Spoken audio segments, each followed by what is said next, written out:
తులారాశి వారికి 2026వ సంవత్సరం ఆంగ్ల సంవత్సరంలో గోచార ఫలితాలు ఏ విధంగా ఉంటాయో సశాస్త్రీయమైన పద్ధతిలో తెలుసుకునేటటువంటి ప్రయత్నం చేద్దాము.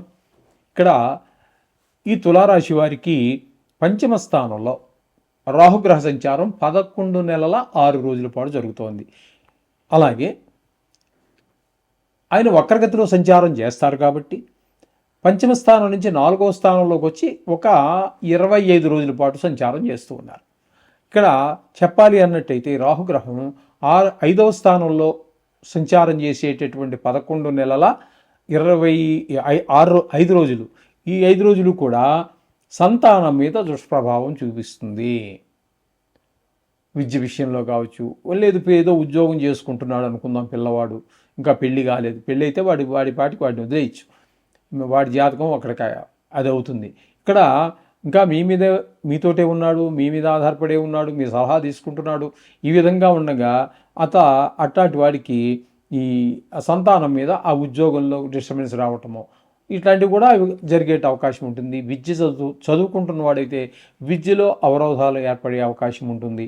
ఈ విధంగా ఉంటుంది. సంతానం మీద బుద్ధిబలం తగ్గుతుంది. కొంచెం చెడు స్నేహాలకు కూడా ఎక్కువ అవకాశం ఉంది సంవత్సర కాలం పాటు ఇది కాబట్టి ఈ విధంగా గమనించుకోవాలి.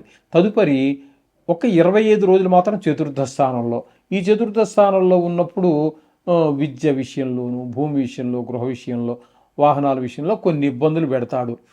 ఈ రియల్ ఎస్టేట్ వ్యాపారాలకి ఇది 25 రోజులు అంటే డిసెంబర్ 2026 ఇప్పుడు ఈ డిసెంబర్ కాదండి, అప్పుడు కొంచెం అనుకూలమైన పరిస్థితి కాదు, ఒక నెల రోజుల పాటు.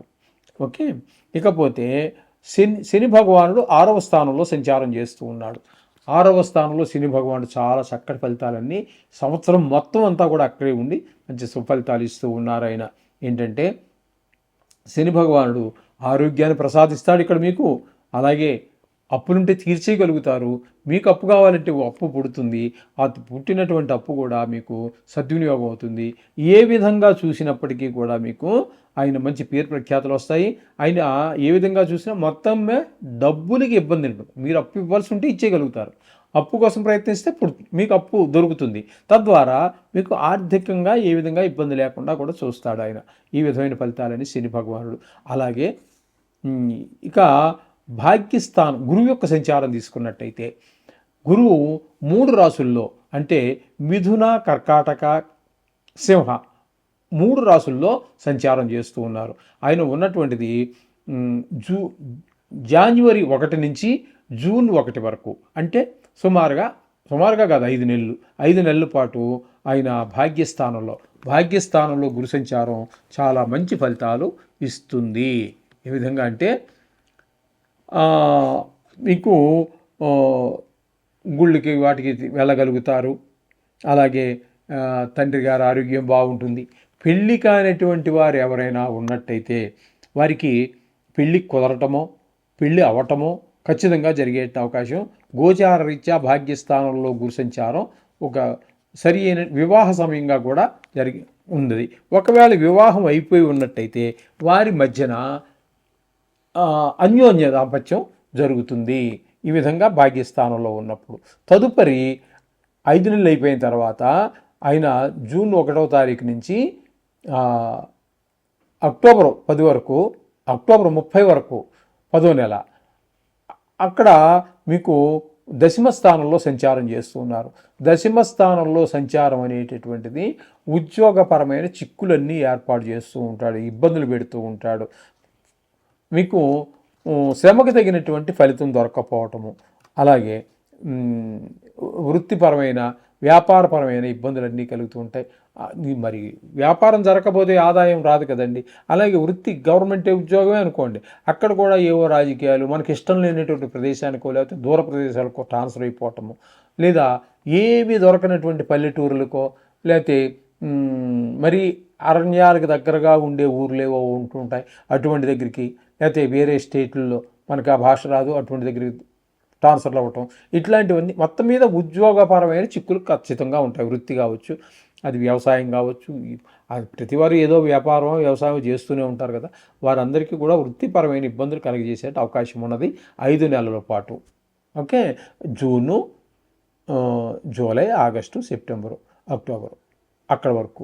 తదుపరి ఆయన అతిచారంతో ఆయన సింహరాశిలో ప్రవేశిస్తారు.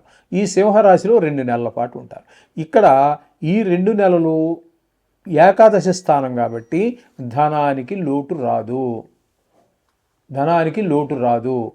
ఏ విధమైన లోటు, ధనానికి లోటు లేకుండా చూస్తాడు ఆయన. ఆకస్మికంగా ధనలాభం వచ్చే అవకాశం ఉంటుంది. మంచి వ్యవహార నైపుణ్యం ఉంటుంది. ఈ విధమైనటువంటి ఫలితాలన్నీ కూడా మీకు దశమ స్థానంలో ఇస్తే, తదుపరి 2 నెలల పాటు ఏకాదశ స్థానంలో సంచారం చేస్తున్నారు. అక్కడ కూడా మీకు బాగా చక్కటి ఫలితాలన్నీ కూడా ఏర్పడుతూ ఉంటాయి. మీకు లాభం, ధనం ఇంత ఈజీ అనిపించేటంత సంపాదన అనిపించేట్టుగా అనిపిస్తూ ఉంటుంది. అలాగే ఏ వ్యవహారం మొదలెట్టినా కూడా చాలా లాభాలన్నీ ఏర్పడుతూ ఉంటాయి. ఈ విధంగా గురు సంచారం మీకు మొత్తంగా సంవత్సరంలో 3 రాసుల్లో మీకు భాగ్యస్థానంలోనూ ఏకాదశి స్థానంలోనూ భాగ్యస్థానంలో 5 నెలలు, వ్యయస్థానంలో ఏకాదశి స్థానంలో అంటే మీకు సింహరాశిలో 2 నెలలు, మొత్తంగా 7 నెలల పాటు మీకు అనుకూలమైనటువంటి ఫలితాలు ఇస్తూ ఉన్నారు గురువు. అర్థమైంది కదండి. ఇప్పుడు అలాగే ఈ ఏకాదశి స్థానంలోనే కేతుగ్రహ సంచారం కూడా జరుగుతోంది. ఈయన కూడా పోటీగా గురువుకు సమానంగా సంవత్సరం కాల పాటు ఆయన ఇంకా మీకు 2 నెలలే ఇక్కడ ఏకాదశి స్థానంలో ఉండి ఫలితాలు ఇస్తే, కేతువు మీకు పూర్తిగా సంవత్సరం అంతా కూడా సరైనటువంటి ఫలితాలు, మంచి ఫలితాలన్నీ, ధనార్జన బాగుంటుంది, వ్యవహార నైపుణ్యం బాగుంటుంది, అన్ని చక్కటి ఫలితాలన్నీ కూడా కేతు కూడా ఇస్తూ ఉన్నాడు మీకు. అంటే మొత్తంగా మనం చెప్పుకోవాలి అన్నట్టయితే మీకు శని పూర్తి అనుకూలమైన ఫలితాలు ఇస్తూ ఉన్నాడు. గురువు 7 నెలల పాటు పూర్తి అనుకూలమైన ఫలితాలు ఇస్తూ ఉన్నాడు. అలాగే కేతువు పూర్తి అనుకూలమైనటువంటి ఫలితాలు ఇస్తూ ఉన్నాడు. కాబట్టి కేతువు, శని పూర్తి ఫలితాలు ఇస్తున్నారు. అట్లాగే గురువు 7 నెలల పాటు మీకు అనుకూలం. అంటే మొత్తంగా మీకు పూర్తిగా ఉపయోగం అంటే లాభదాయకంగా లేనటువంటి గ్రహం రాహు ఒకటే. మిగతావన్నీ 2 పూర్తిగాను, 1 పాక్షికంగాను అనుకూలమైన ఫలితాలు ఉన్నాయి. మొత్తంగా చెప్పుకోవాలన్నట్టయితే ఈ తులారాశి వారికి గోచారం చాలా బాగుంది అని చెప్పుకోవచ్చు. ఎందుకంటే మనం చెప్పుకుంటున్నవే 4 గ్రహాల గురించి కాబట్టి సంవత్సరానికి ఎంతకంటే వేరే గ్రహాలు ఇందులో ప్రసక్తి రాదు. కాబట్టి ఈ 4 గ్రహాల్లో ఒక గ్రహం సగము, ఒక గ్రహం పూర్తిగాను అనుకూలించట్లేదు. మిగతావన్నీ బాగున్నాయి. కాబట్టి ఈ తులారాశి వారికి మొత్తంగా ఈ సంవత్సరం గోచార ఫలితాలు బాగున్నాయని చెప్పుకోవచ్చు. అంటే పూర్తిగా అని చెప్పడానికి లేదు. మిగతావన్నీ ప్రతి నెల వచ్చినప్పుడు అక్కడికి మళ్ళీ ఆ చిన్న గ్రహాల ప్రభావం కూడా పడుతూ ఉంటుంది. అలాగే నెలవారీ పెట్టివి ఉంటాయి. నెల 15 రోజులు సంచారం చేసే గ్రహాలు, 2.25 రోజులు సంచారం చేసేటట్టు చంద్రగ్రహ ఫలితాలు కూడా పరిగణలోకి తీసుకోవాల్సి ఉంటుంది. ఈ విధమైనటువంటి ఫలితాలన్నీ కూడా మనం చెప్పుకోవాలంటే తులారాశి వారికి బాగున్నది. ఏదేమైనప్పటికీ కూడా కొన్ని గ్రహాలు ప్రతికూలత ఉండనే ఉంటుంది. కాబట్టి ఖచ్చితంగా మీరు నవగ్రహ మంత్రాలని విడిచిపెట్టవద్దు. అర్థమైంది కదండి. ఇప్పుడు మీకు పూర్తి ప్రతికూలంగా ఉన్నటువంటి గ్రహం రాహుగ్రహం ఒకటే. వీలుంటే సంవత్సర ఫలితాలు కాబట్టి 1.25 కేజీ నువ్వులు తీసుకొని, మినుములు తీసుకొని ఓ బ్రాహ్మడికి దానం ఇచ్చేసేయండి. సంకల్పం చెప్పించుకొని పంచమ చతుర్థ స్థాన దోష పరిహారార్థం అని చెప్పేసి ఆ మినుములు దానం ఇప్పించేసేయండి. దాంతో మీకు రోజువారీ అలాగా చదువుకుంటున్నారు కాబట్టి ఆ దోష పరిహారం అవుతుంది. శుభం.